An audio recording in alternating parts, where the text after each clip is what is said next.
It's a strange situation to be arguing the pros and cons of Creatio ex Nihilo with Catherine Keller and Monica A. Coleman. After all, I share so much in common with my friends across the metaphorical aisle represented by this panel. In one sense, if you think about it, nothing separates us.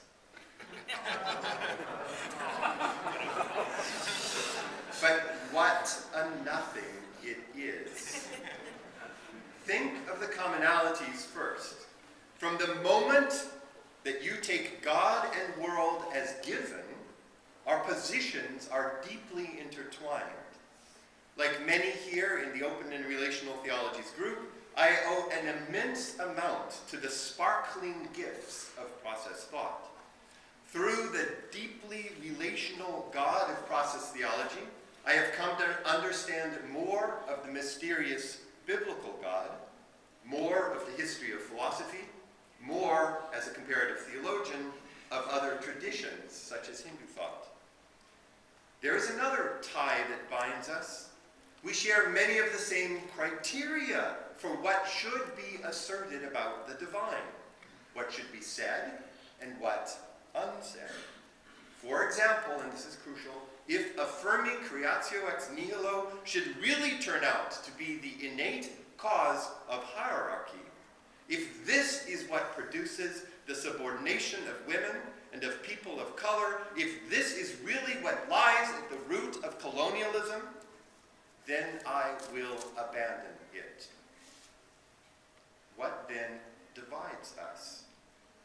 One answer would be that my colleagues across this aisle, across this nothing that separates us today, that they think that the question of ultimate origins can't be answered, and we do.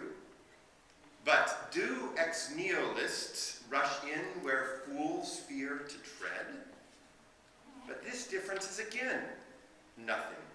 Process thinkers are as willing to speak of the primordial nature of God as ex-nihilologians are willing to speak of, say, the immanent Trinity. And both groups, when we are at our best, know how to stand in silence before the ultimate mystery. It's not true that one side loves questions while the other loves only answers, or that one knows where words fail us while the other is blind to the ultimate apocalyptic, the ultimate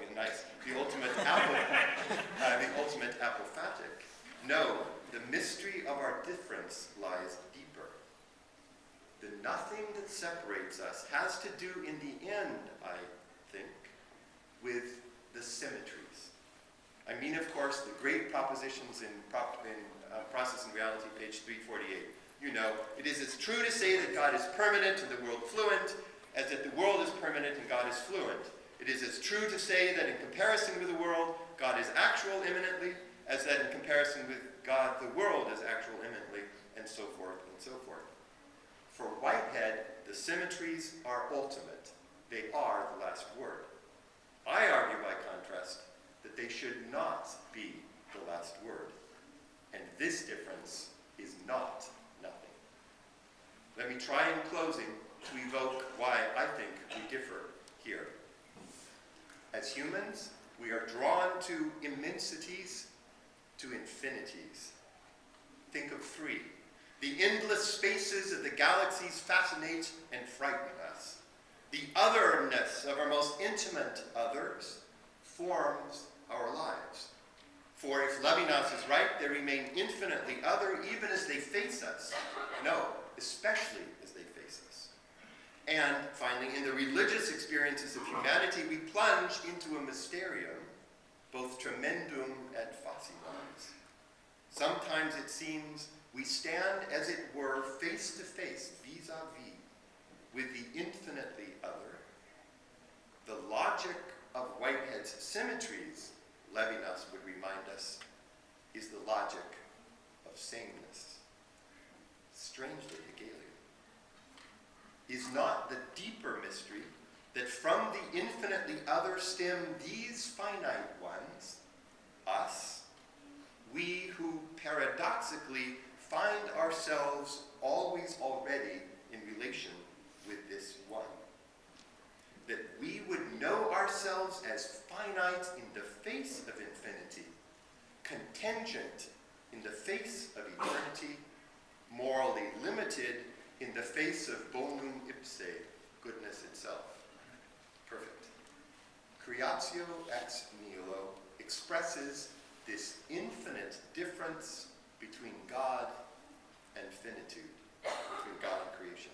This non-symmetry isn't just the starting point. It permeates our instant by instant relationship with that presence in whom we live and move and have our being. More, the symmetry of the ex nihilo helps to express that impossible possibility that the finite and contingent would not only exist, but participate in its infinite source.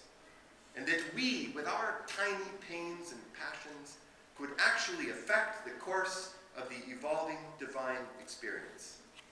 So, in closing, let us immerse ourselves in the theology ex profundis, plunging into the chaos that is continually before us and within us.